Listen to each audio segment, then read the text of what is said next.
Pamela Henry here, owner of The Success Choice and creator of the Success Choice Planner and Choosing Joy in the Journey Journal. Welcome to this month's focus training, Discover Letting Go.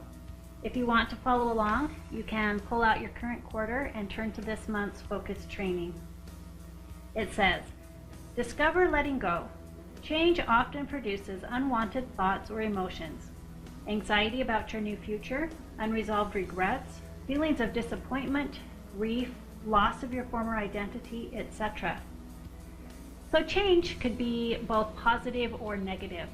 Whether it's positive or negative change, it can still create anxiety and negative feelings and emotions that can keep you stuck. I remember feeling excited and happy when I graduated from high school, but at the same time, I remember feeling anxiety about college, about what field to pursue and whether or not I would measure up. I felt both excitement and trepidation when I started a new job, and I've also experienced loss and grief in my life. One such time was when I went through a divorce earlier in my life, and I mourned the loss of a future that I had imagined for myself and for my family. Can you think of a situation or a change that you're going through right now where you are feeling stuck and where negative emotions and feelings are holding you hostage? Think about that experience or that change that you're going through right now as we continue. To help let go, work with a partner or write your thoughts clearly in a journal. The Choosing Joy in the Journey journal is an ideal place to work through your emotions. At the beginning of each journal, there are journaling prompts that correlate with each of the focuses in the Success Choice Planner. And if you turn to this month's focus, Discover Letting Go, you will find several thought-provoking questions that will help you to let go of those things that are blocking you. Depending on your situation, you may also benefit from professional help or from a support group. So continue to think about that change or that situation that you were thinking about earlier as we continue. Ponder your former situation. What is keeping you from fully accepting the change? Experience the emotion. Follow the emotion to its origin or pain point. To do this, ask open-ended questions that begin with words like who, what, when, why, and where. Describe completely and clearly the reason for the emotion. Recently, I was feeling stuck. I work at home, which usually I like, but the past few months I've been in a bit of a funk. Certain activities that I used to love, I had lost interest in, and some I avoided completely. I found myself at times turning on the TV just to have background noise, or eating or sleeping more than I used to. Finally, I decided that I needed to figure this out, so I went through these questions thinking about how things used to be, what had changed, what things I was avoiding, why. One of the things that I found myself avoiding was gardening and canning and cooking from my garden, which I used to love to do, but now I avoided that. And going through this process, I realized that that was one of the activities that I used to share with my mom. We would exchange produce back and forth, we would share recipes, we'd call each other every day and talk about what we'd done, what we had planned for the day. And it seemed like no one else really cared if I put up 40 quarts of tomatoes or cut back my perennials or cleaned out my storage room. But because we had similar interests, we would validate each other and we appreciated what each other was doing. With this being the first summer after the loss of my mom, I realized that my pain point was the loss of my mom and the conversations and regular interactions that we used to have. If you can still do something about your situation or circumstance, write a plan. If not, say something like, that is past.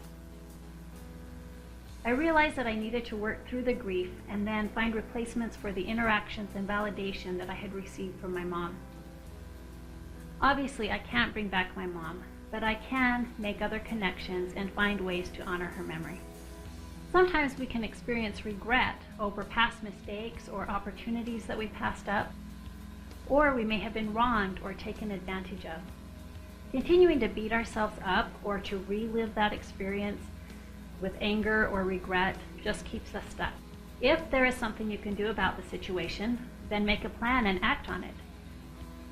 Maybe if you regret not spending more time with someone who is still living and you still have the possibility of spending more time with them, maybe you want to make an effort to make a connection with them. Or if perhaps you didn't graduate from college and it is still possible for you to do that, perhaps you want to look into taking some classes. So if there is something you can do about the regret or the past situation, then make a plan and take some kind of small action towards it. If there's nothing you can do about it, then make the conscious decision to let it go and move on. Maintain your power by forgiving. There was another time in my life when someone did something to intentionally hurt me. It was so painful and unfair that I just kept brewing over it, getting more and more angry and hurt. The situation was past and there was nothing I could do about it, but I just couldn't believe that it had happened, and there was a part of me that just wanted to right the wrong, but I had no control. A wise person told me that it wasn't my job to fix it or to make sure justice was done, that this person would eventually answer for their actions, but it wasn't my responsibility to make it happen. I was only hurting myself, and they suggested that instead I just forgive them and let it go. I was a little bit upset by this, but then I thought about it some more and thought, they're absolutely right. There's nothing I can do about this situation, and I'm just making myself miserable. So I was able to let it go and move on and free myself of this negative emotion. Repeat this process for each negative thought or emotion.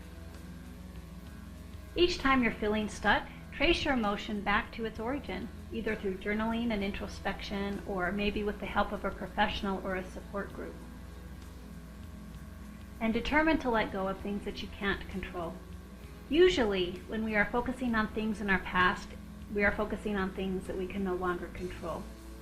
To free yourself, make the decision to let go, or if there is something you can do about it, make that action and take action.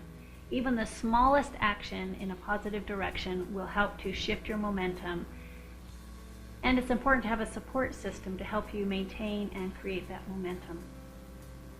What you don't want to do is to use a negative situation or circumstance as an excuse for bad decisions, or to get addicted to your victim story. This only hurts you and keeps you from reaching your true potential. We all know people who have risen above significant challenge and have become stronger and more influential as a result. This month, I challenge you to work through an area where you're feeling stuck. Pull out your planner or your journal and answer these questions and get back to that emotion and work through those emotions and regain positive momentum in your life. Again, this is Pamela Henry, owner of the Success Choice and creator of the Success Choice Planner and Choosing Joy in the Journey journal. I would love it if you would like this video and share it with your friends if you found it useful.